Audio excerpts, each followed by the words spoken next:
Al-Habib Abdul Rahman Al-Habib, yang mana beliau selaku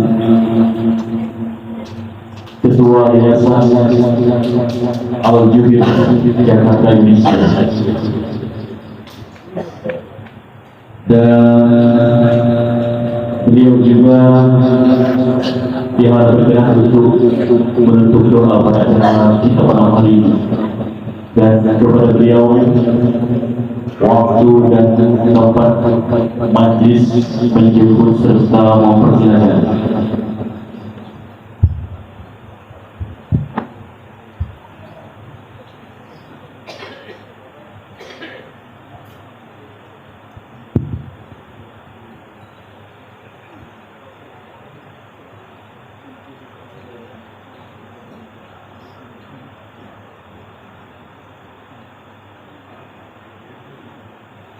Bismillahirrahmanirrahim. Assalamualaikum warahmatullahi wabarakatuh.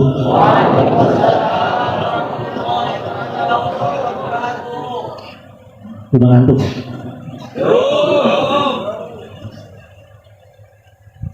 Alhamdulillahi rabbil alamin. Alhamdulillahi wa kafa. Wassalatu wassalamu ala nabiyyina al-mustafa wa ala alihi wa ashabihi ahli sidqi wal wafa. Allahumma salli ala sayyidina Muhammad al-fatihi lima ughliqa wal khatimi lima sabaq nasiril haqqi bil haqq wal hadi ila siratikal mustaqim wa ala alihi haqqa qadrihi wa miqdarihi al azim.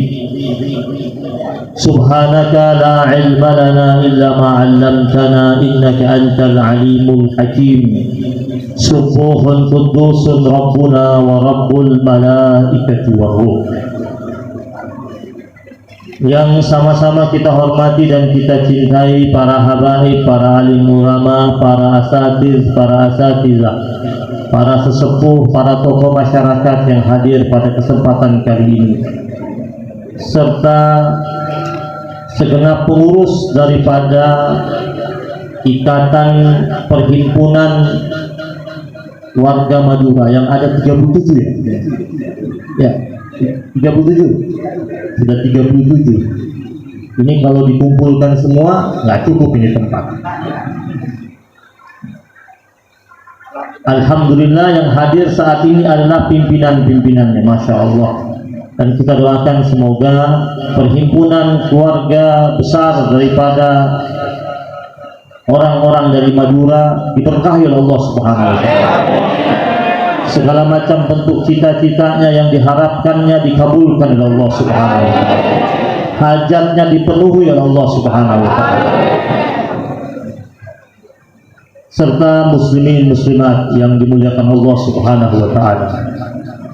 Alhamdulillah, segala puji bagi Allah, pencipta kita yang maha melihat segala macam bentuk perbuatan kita, maha menyaksikan segala macam bentuk sikap kita, maha menatap segala macam bentuk tindak tanduk kita, maha mendengar segala macam bentuk permintaan dan permohonan kita. Dialah Allah Subhanahu wa Ta'ala yang setiap saat, setiap waktu, setiap detik menurunkan rangkaian kenikmatan yang bertubi-tubi dalam kehidupan kita, baik setelah kita memintanya atau sebelum kita memintanya. Bahkan Allah Subhanahu wa Ta'ala dengan kebaikannya yang begitu agung dan kemuliaannya yang begitu besar, lebih banyak menghadirkan kepada kita nikmat demi nikmat, karunia demi karunia sebelum kita meminta kepada Allah Subhanahu wa Ta'ala.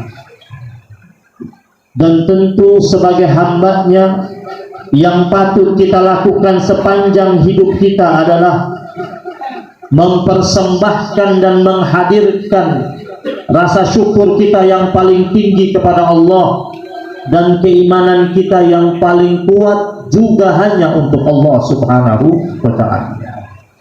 syukur yang tak bertepi, syukur yang tidak ada habis-habisnya, syukur yang dalam setiap untayan kalimat syukur masih membutuhkan ungkapan syukur berikutnya. Syukur yang menunjukkan kita ini mengakui segala macam bentuk nikmat itu dari Allah. Ma bikum min ni'matin fa minallah. Apa saja nikmat yang turun dalam kehidupan kita ini datang semuanya dari Allah Subhanahu wa ta'ala. Syukur yang kemudian menjadikan kita ini betul-betul hambanya Allah. Sebagaimana Allah tegaskan dalam Al-Quran, washkuru ni'matallahi in kuntum iyyahu ta'budun. Dan bersyukurlah kalian atas nikmat-nikmat Allah jika hanya kepada Dia Allah kalian menyembah.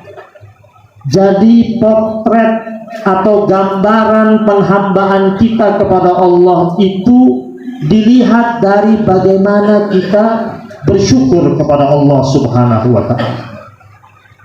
Syukur yang membuat Allah menambah nikmat dari nikmat untuk kita. Sebagaimana janji Allah, la in syakartum la azidannakum. Syarat utama nikmat itu ditambah oleh Allah Subhanahu wa ta'ala jika kita mensyukuri nikmat tersebut. Syukur yang kemudian menjadikan kita hamba Allah yang selalu mengingat Allah Subhanahu wa ta'ala. Di dalam Al-Quran Allah menggandeng kata syukur dengan mengingat Allah Subhanahu wa ta'ala. Fazkuruni azkurukum washkuruli wala takfurun. Maka ingatlah kalian kepada aku Allah pasti ingat kalian, janji Allah. Dan bersyukurlah kalian kepadaku dan jangan pernah ingkar, kata Allah. Syukur yang membuat kita dijauhkan dari segala macam bentuk bala dan ujian. Sebagaimana Allah berfirman dalam Al-Quran, dalam surat An-Nisa ayat 147, ma yaf'alullahu bi'azabikum in syakartum wa amantum. Wahai sekalian manusia, kata Allah, kami tidak akan memberikan azab buat kalian jika kalian dalam hidup kalian banyak bersyukur dan kuat imannya. Suatu negeri, suatu kampung, suatu desa, suatu masyarakat, suatu keluarga, hidup mereka akan aman-aman saja, akan baik-baik saja jika negeri itu, desa itu, kampung itu, masyarakat itu, keluarga itu dalam kehidupan mereka mempersembahkan syukur yang tinggi kepada Allah dan keimanan yang kuat kepada Allah Subhanahu wa ta'ala. Syukur yang pernah Allah wasiatkan kepada keluarganya Nabi Daud alaihi salam, yang Allah firmankan dalam Al-Quran, a'malu ala Dawud syukra wa qalilun min ibadiyasy syakur, kata Allah. Wahai keluarga Daud, lakukanlah kerja kalian di atas pentas bumi ini dan mahkotailah dengan syukur, kata Allah. Payungi dengan syukur, karena hanya sedikit daripada hamba-hambaku yang bersyukur. Syukur kita pada malam hari ini, Allah himpun kita di tempat yang penuh keberkahan. Allah hadirkan di tempat, di majlis yang penuh dengan kemuliaan, menunjukkan ekspresi cinta kita kepada baginda Nabi Muhammad sallallahu alaihi wasallam, Rasul mulia yang selalu indah tutur katanya, bagus akhlaknya, baik perangainya, sopan santun dalam pergaulan, pemimpin agung, panglima yang gagah berani, seorang suami yang bijaksana, pengemban risalah ilahi, penyabar terhadap segala macam bentuk persoalan umat manusia. Rasul yang tidak pernah mengeluarkan kata-kata kasar ataupun cacian dalam berdakwah. Allah berfirman, wa ma yantiqu 'anil hawa in huwa illa wahyun yuha. Tidak ada satupun kalimat yang keluar melalui lisannya yang suci tersebut berdasarkan hawa nafsunya, kecuali wahyu ilahiyah yang Allah sematkan pada dirinya, kemudian disampaikan kepada seluruh umat manusia. Nabiur Rahmah, Nabi yang kehadirannya menebar rahmat bagi seluruh umat manusia, bahkan seluruh alam semesta. Allah berfirman, wa ma arsalnaka illa rahmatan lil alamin. Tidak kami utus engkau wahai Rasul kecuali untuk mempersembahkan rahmat bagi seluruh alam raya ini. Abdullah ibnu Abbas radhiyallahu taala anhu, beliau berkata, jika engkau ditanya tentang apa nikmat Allah yang paling agung, paling besar, paling mulia, paling indah yang Allah persembahkan di atas pentas bumi ini, adalah jawabannya cuma satu. Nikmat Allah yang paling agung, paling besar, paling mulia, paling indah, paling sempurna yang Allah turunkan di atas pentas bumi ini adalah diutusnya Rasulullah sallallahu alaihi wasallam. Berdasarkan firman Allah, wa ma arsalnaka illa rahmatan lil alamin. Tidak kami utus engkau wahai Rasul kecuali untuk mempersembahkan rahmat bagi seluruh alam raya ini. Bukan hanya untuk manusia saja, tetapi hewan, tumbuh-tumbuhan, lautan, gunung, sungai mendapatkan percikan rahmat dengan hadirnya Rasulullah sallallahu alaihi wasallam. Nabiyyut Taubah, Nabi yang mendidik umatnya bagaimana merintis jalan indah taubat kepada Allah Subhanahu wa taala. Nabiyul Huda, Nabi yang membawa hidayah, kemudian hidayah tersebut ditebarkan kepada seantero penjuru dunia, yaitu baginda Nabi besar Muhammad sallallahu alaihi wasallam. Nabi yang begitu romantis, menanti umatnya di tepian telaga Al-Kautsar. Yang Nabi tunggu umatnya, tetapi umatnya yang betul-betul umatnya yang betul-betul menjalankan apa yang dipesankan oleh Rasulullah sallallahu alaihi wasallam. Umatnya yang betul-betul berpegang teguh terhadap Al-Quran dan sunnah Rasulullah sallallahu alaihi wasallam.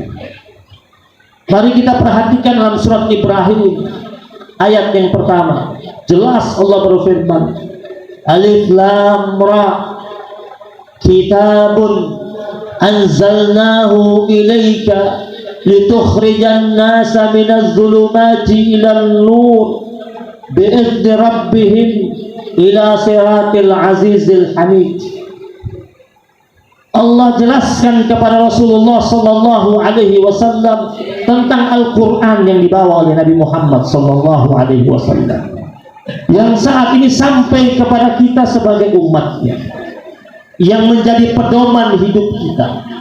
Allah katakan Al-Quran tersebut Allah turunkan kepada Nabi untuk mengeluarkan seluruh manusia minaz zulumati ilan nur, dari segala macam nilai-nilai kegelapan. Ada zulumat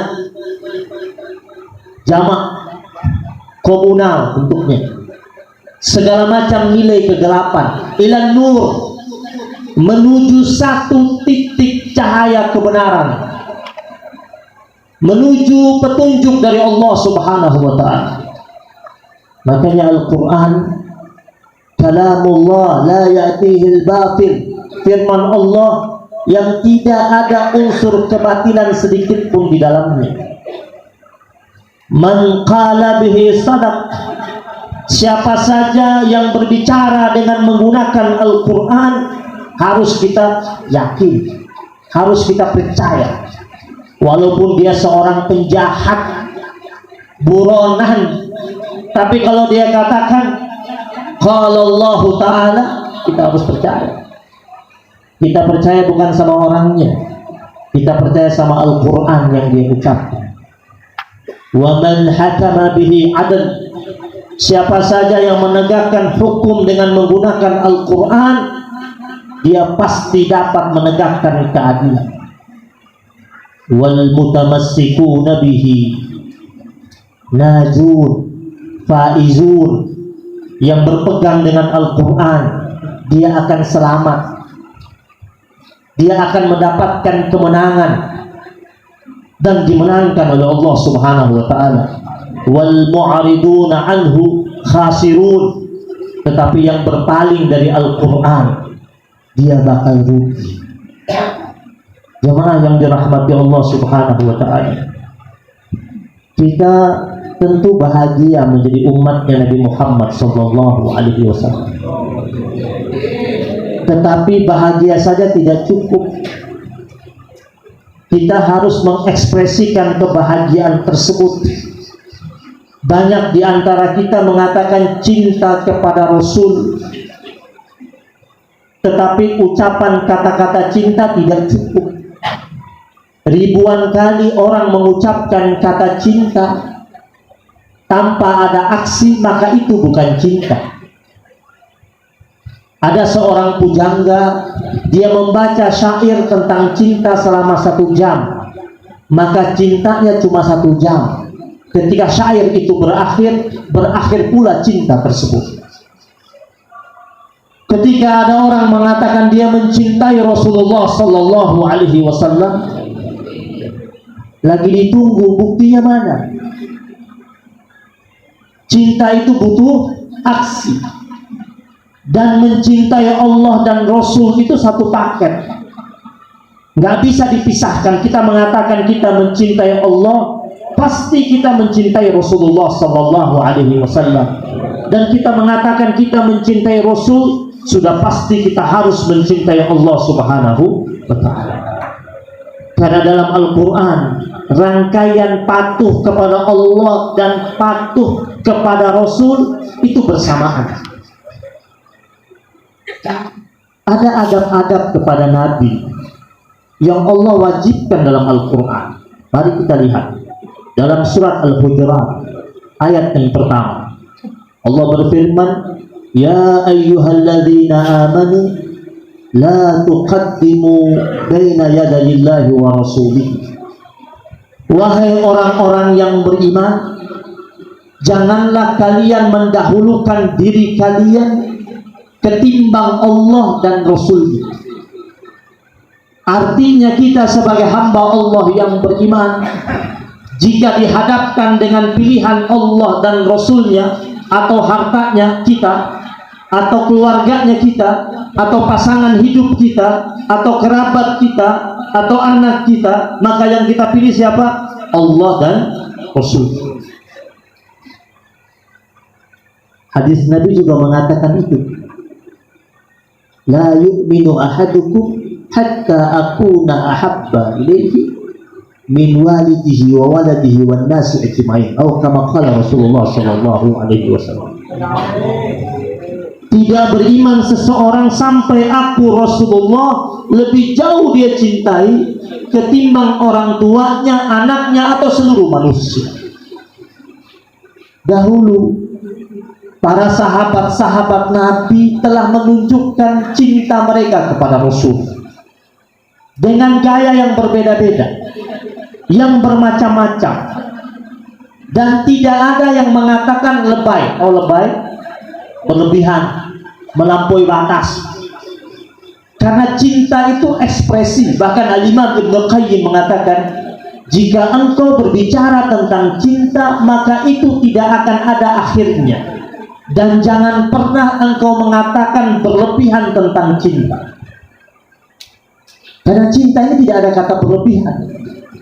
Sahabat-sahabat Nabi itu mereka menunjukkan ekspresi cinta mereka kepada Nabi dengan gayanya yang bermacam-macam. Seperti Abdullah ibn Umar ibn Khattab radhiyallahu ta'ala anhu. Abdullah ibn Umar periwayat hadis terbanyak nomor 2 setelah Abu Hurairah. Cara dia menunjukkan cinta kepada Nabi apa?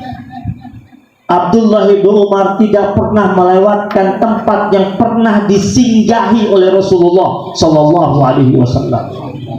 Jika dia tahu ada satu tempat pernah didatangi oleh Rasul, didatangi oleh Abdullah bin Umar, dikunjungi. Bahkan ada yang meriwayatkan Abdullah bin Umar berhenti untuk melaksanakan sholat 2 rakaat. Itu cara cintanya Abdullah bin Umar radhiyallahu taala anhu. Ada lagi sahabat Nabi dari Ansar, Sa'ad bin Mu'az, salah satu pemuka Ansar, masuk Islam di usia 31 tahun, meninggal dunia di usia 37 tahun. Pendek keislamannya, tetapi mendapatkan penghargaan mulia dari Allah Subhanahu wa ta'ala ketika dia mati syahid. Sa'ad bin Mu'az dulunya menentang dakwahnya Mus'ab bin Umair, orang yang Nabi kirim pertama kali masuk ke Madinah sebelum hijrahnya sang Rasul. Mus'ab bin Umair dikenal sebagai Muqri'ul Madinah, orang yang membacakan Quran bagi warga kota Madinah pertama kali. Jadi Nabi itu berhijrahnya pakai strategi, tidak langsung berangkat. Setelah Bai'atul Aqabah yang kedua, rombongan Bai'atul Aqabah yang kedua meminta kepada Rasulullah untuk dikirimkan orang yang mengajarkan Quran di Madinah, Yasrib pada waktu itu. Berangkat Mus'ab bin Umair menetap di sana. Dia dimusuhi oleh banyak orang-orang di sana. Dakwanya Mus'ab bin Umair berhadapan dengan tombak, dengan panah. Termasuk dia mendapatkan permusuhan yang cukup keras daripada Sa'ad bin Mu'az. Sa'ad bin Mu'az marah ketika mendengar ponakannya sudah ikut berislam bersama Mus'ab bin Umair yang bernama As'ad bin Zurarah.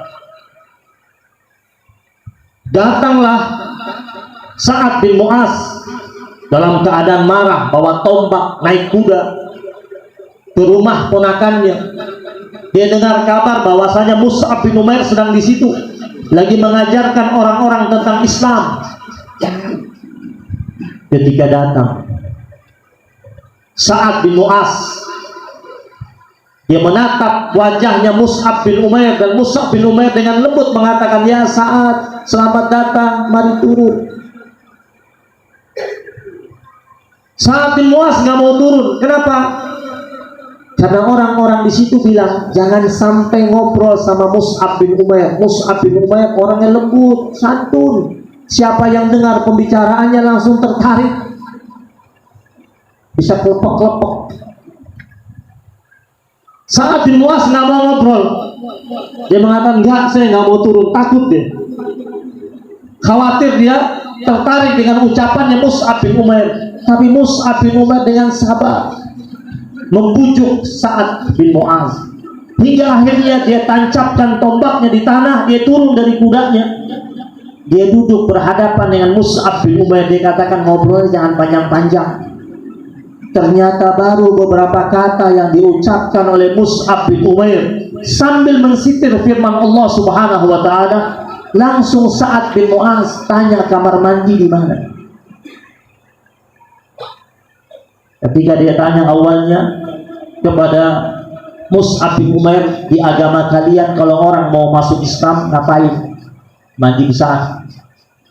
Dia ingin ke kamar mandi, dia mandi besar, dia keluar lagi, dia temui Mus'ab bin Umair dan mengucapkan 2 kalimat syahadat. Tidak sampai di situ, Sa'ad bin Mu'az kemudian dia pulang ke kampungnya.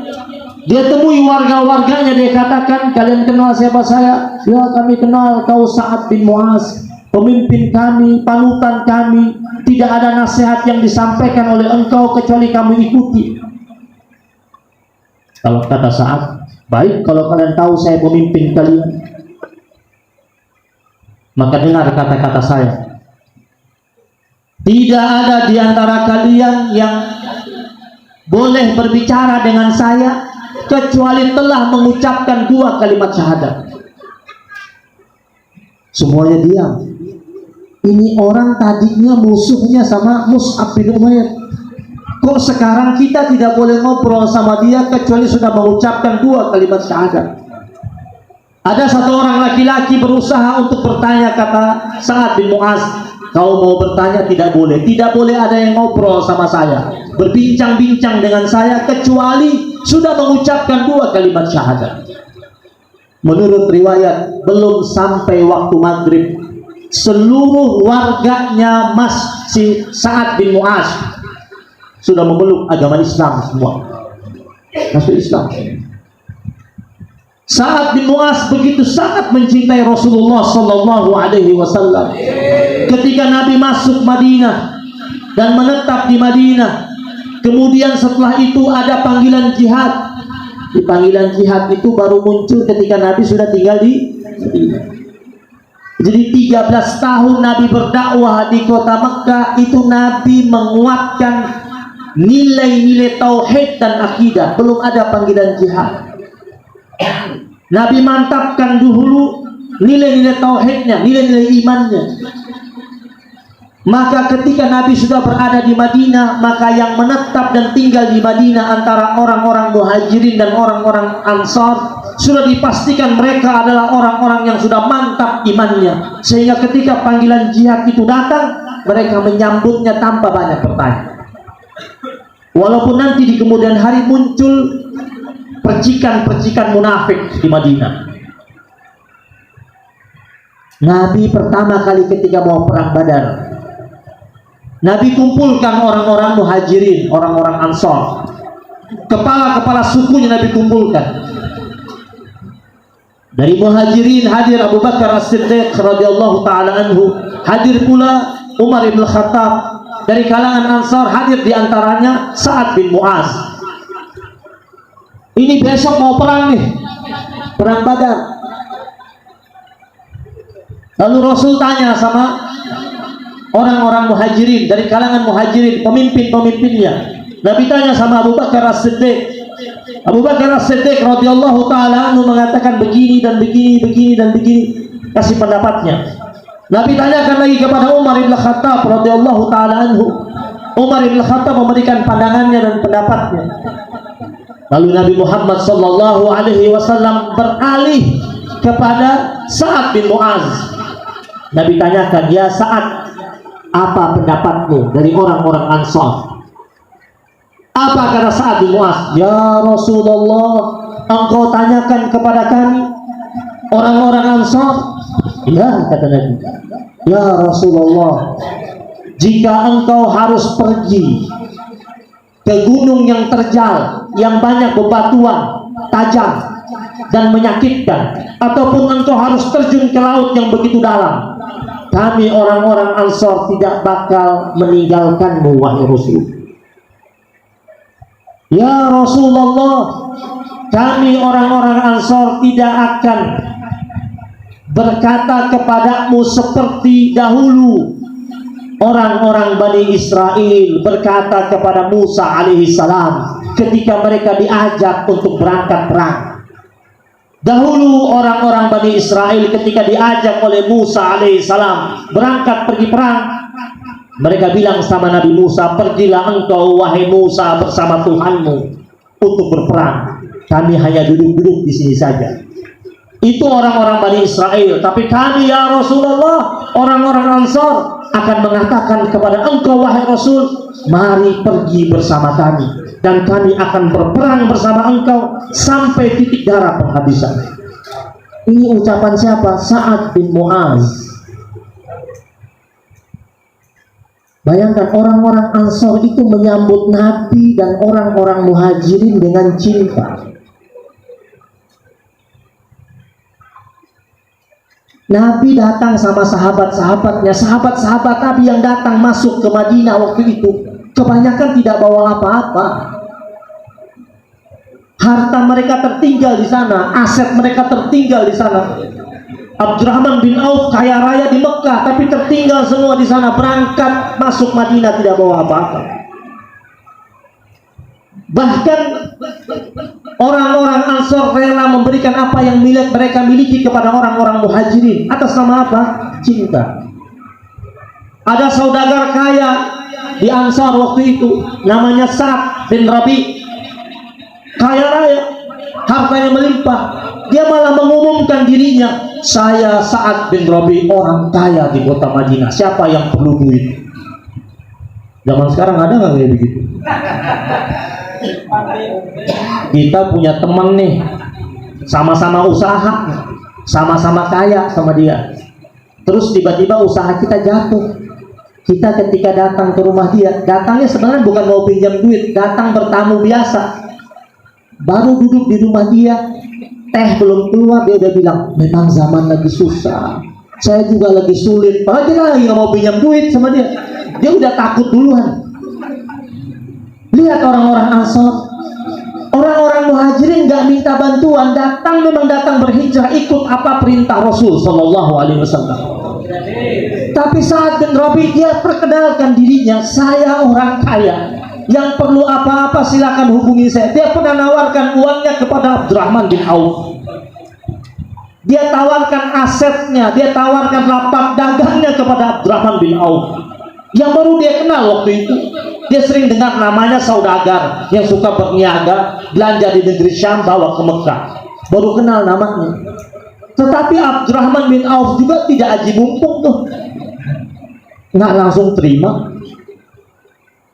Punya izzah, punya harga diri. Itulah episode cinta para sahabat-sahabat Nabi ketika mereka tunjukkan antara sesama mereka dan kepada Rasulullah Sallallahu Alaihi Wasallam. Cinta itu ekspresi.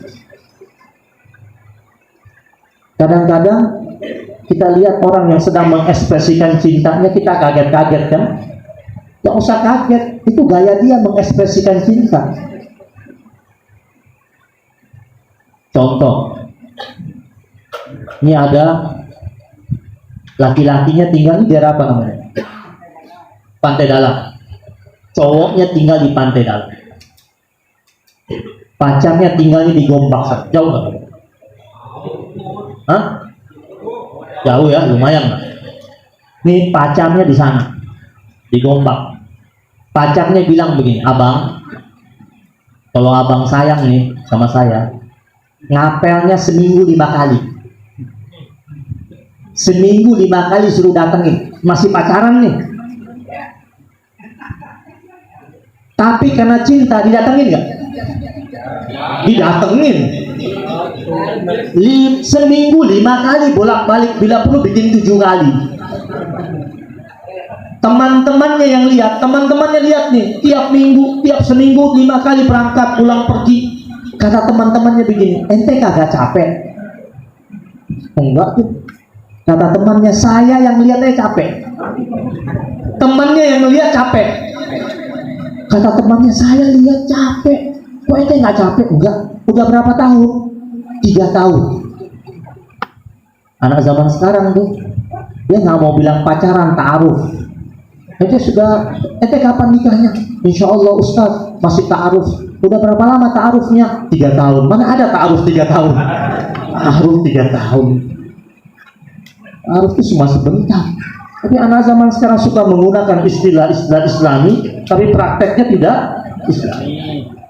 Nah, jemaah yang dirahmati Allah Subhanahu Wa Taala, kata teman-temannya, dia nggak capek ya, kita yang lihat capek.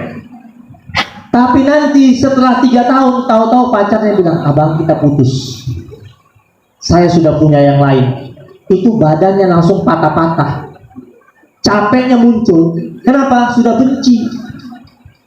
Jadi orang itu ketika mengekspresikan cintanya itu, gayanya bermacam-macam. Itu sesama manusia, apalagi ini kepada Nabi Muhammad Sallallahu Alaihi Wasallam. Dan cinta yang paling utama yang betul-betul kita tunjukkan kepada Rasulullah Sallallahu Alaihi Wasallam adalah kita berusaha untuk mengikuti apa yang dilakukan oleh Nabi. Walaupun kita tidak akan bisa persis seperti Nabi, nggak akan bisa. Ya, Nabi itu sholatnya sampai kakinya bengkak-bengkak. Kita belum sholat udah bengkak duluan. Asam urat, banyak makan emping, jerohan. Nabi sholat itu bacaannya panjang kalau sholat malam. Kita bangun sholat malamnya bacanya surat-surat langganan. Tahu surat langganan? Ini yang ketawa-ketawa pelakunya nih. Allahu Akbar. Habis baca Fatihah, baca apa? Kata malaikat, gue udah tahu nih, pasti kulhu. Jadi malaikat bisa nebak tuh yang ente baca. Kata malaikat yang lain, ini orang sudah umur 60 lebih, itu terus yang dibaca, nggak ada surat lain. Mbok ya sekali-kali itu yang dibaca bikin malaikat nggak tahu gitu. Nggak bisa nebak itu kira-kiranya apa tuh, nggak bisa ketebak. Bacanya itu.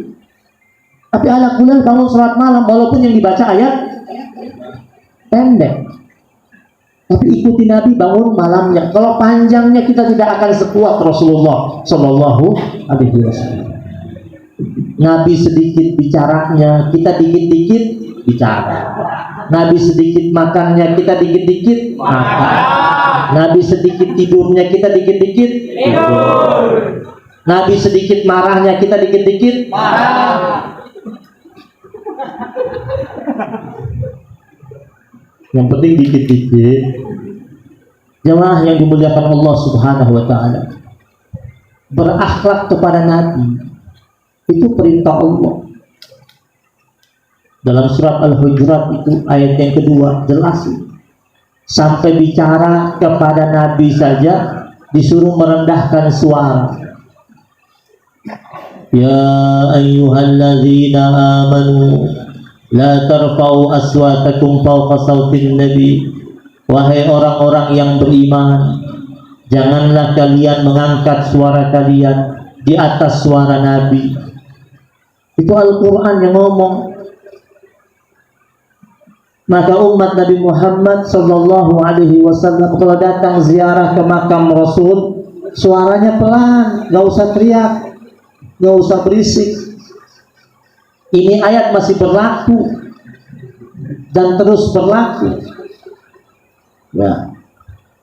Dulu ketika ayat ini turun, ada salah seorang sahabat Nabi, itu suaranya gede, suaranya tinggi, teriak suaranya. Kalau ngomong, dia Arab Badui. Kita bayangkan Nabi itu turun di semenanjung Arabia, di mana orang-orang waktu itu karakternya keras. Sampai sekarang aja masih keras. Nabi datang dengan modal yang lembut. Semua ada sama Nabi kan? Ya. Santunnya ada sama Nabi, amanahnya ada sama Nabi, lembutnya ada sama Nabi, senyumnya ada sama Nabi. Ya. Nabi datang dengan bentuk karakter yang berbeda dengan orang-orang pada waktu itu. Makanya kenapa dinamakan jahiliyah? Jahiliyah itu karena memang kondisinya begitu saat itu. Datang Rasulullah Sallallahu Alaihi Wasallam. Maka Allah katakan litukhrijan nas minaz zulumati ilan nur, agar engkau keluarkan manusia itu dari segala macam bentuk kegelapan menuju satu titik cahaya. Orang-orang zaman itu bicaranya keras-keras kalau ngomong. Ketika di hadapan Rasul, langsung Allah katakan tidak boleh angkat suara. Maka setelah ayat ini turun, sahabat-sahabat Nabi lebih banyak mereka menahan suaranya ketimbang mereka ngomong, takut suara mereka melampaui suara Nabi. Dulu ada salah seorang sahabat Nabi, suaranya memang gede dari kecil. Ketika ayat ini turun, tiba-tiba dia menghilang, gak pernah muncul lagi. Dicari sama Nabi. Kita akhlak Nabi. Nabi itu sahabatnya hilang satu, Nabi cari. Nggak kayak kita nih Ustaz. Nggak kenal jamaahnya. Jamaahnya yang kenal kita. Ustaz, apa kabar Ustaz? Itu jamaah di mana ya? Kalau Nabi satu persatu jamaahnya Nabi ingat. Satu persatu sahabatnya Nabi ingat. Hilang satu orang satu hari Nabi cari. Ini istimewanya Rasulullah Sallallahu Alaihi Wasallam. Makanya Allah katakan, wa innaka la'ala khuluqin azim. Allah yang bilang engkau memiliki akhlak yang sangat mulia, budi pekerti yang sangat luhur. Itu Rasulullah Sallallahu Alaihi Wasallam. Nabi bilang sama sahabat-sahabat tadi, cari dia di mana? Apa dia sakit? Apa ada masalah keluarga? Dicari coba. Dicari. Ternyata dia ada di rumahnya. Kata sahabat-sahabat Nabi yang lain, ente kemana? Kenapa nggak datang-datang? Dicari itu sama Nabi. Kata sahabat Nabi yang ini, bilang sama Nabi, saya izin belum bisa ketemu Nabi. Kenapa? Saya lagi latihan merendahkan suara saya. Saya takut sama firman Allah itu. Karena Allah bilang, hai orang-orang yang beriman, jangan angkat suaramu di atas suara Nabi. Dan berikutnya apa? Jangan berbicara dengan Nabi seperti kau bicara dengan temanmu. Beda. Kalau itu dilakukan, apa kata Allah? Antahbata a'malukum wa antum la tash'urun. Amalmu batal semuanya. Bayangin deh, sama Nabi suara lebih tinggi sedikit saja batal amalnya. Yang bilang ini siapa? Allah. Dan coba kalau lagi umrah, coba lihat, masuk ke dalam Masjid Nabawi, mengarah ke makam Rasul. Perhatikan di atas makam Nabi, itu ada kaligrafi Al-Quran. Itu surat Al-Hujurat ayat kedua masih terpasang sampai sekarang. Artinya kita lagi datang ziarah, suaranya harus pelan di depan makamnya Rasulullah Sallallahu Alaihi Wasallam. Dipasang itu, sengaja dipasang itu, biar orang baca, biar mengerti ini perintah Allah. Jadi Allah saja sudah memberikan posisi khusus buat Rasulullah Sallallahu Alaihi Wasallam. Dan kita ini sebagai umatnya tentu harus memberikan posisi yang sangat khusus dan terkhusus serta istimewa buat Rasulullah Sallallahu Alaihi Wasallam. Kita tidak akan sampai pada jalan cinta Allah Subhanahu Wa Taala tanpa melewati jembatannya Rasulullah Sallallahu Alaihi Wasallam. Dalam Al-Quran, dalam surat Ali Imran itu jelas banget, Qul in kuntum tuhibbunallaha fattabi'uni yuhibbukumullah wa yaghfir lakum dzunubakum wallahu ghafurur rahim. Itu jelas sekali Allah katakan, katakanlah wahai Rasul kepada seluruh umatmu itu, jika kalian mencintai Allah, ikutilah aku Rasulullah. Ada ittiba, itu perintah jelas itu.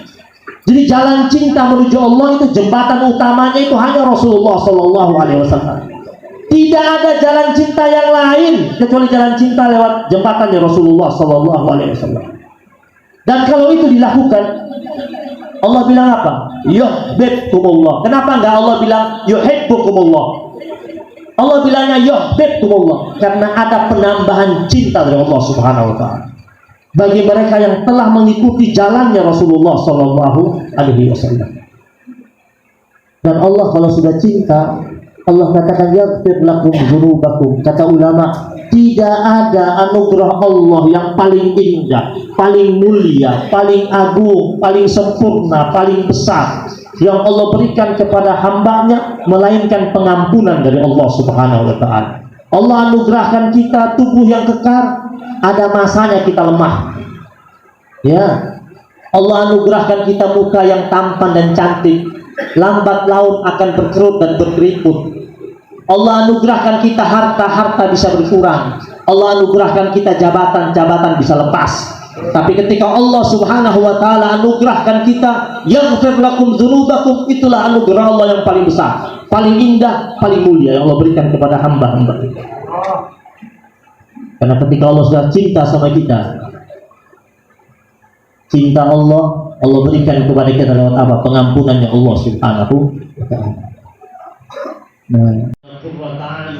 وجعلنا للمتقين إماما وجعلنا للمتقين إماما وجعلنا للمتقين إماما ربنا آتنا من لدنك رحمة وهيئ لنا من أمرنا رشدا ربنا آتنا في الدنيا حسنة وفي الآخرة حسنة وقنا عذاب النار وقنا عذاب النار وقنا عذاب النار وأدخلنا الجنة مع الأبرار يا عزيز يا غفار يا رب العالمين بفضل سبحان ربك رب العزة عما يصفون وسلام على المرسلين والحمد لله رب العالمين والعفو منكم والسلام عليكم ورحمة الله وبركاته.